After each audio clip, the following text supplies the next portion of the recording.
If it looks like I'm reading something in this episode, I am. It just helps me to have a script in front of me.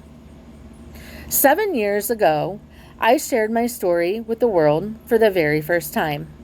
Here's the reason why. I was doing some research on disability Facebook pages to like.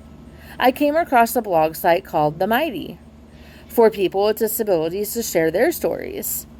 One of the Mighty's writing prompts was asking people to write stories for people who were getting ready to go to college.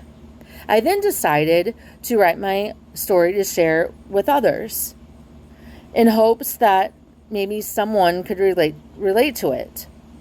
After writing that story, I then shared it with other social media pages. Just networked and said, "Hey, would you like to share my story?"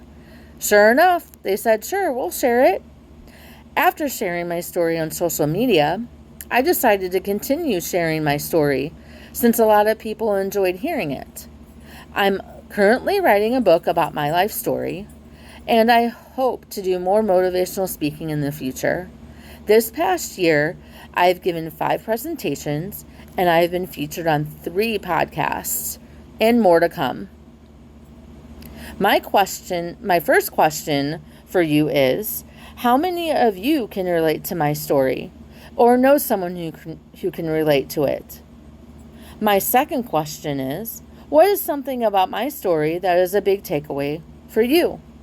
Please feel free to share your thoughts on this post. Thank you. Have a great weekend.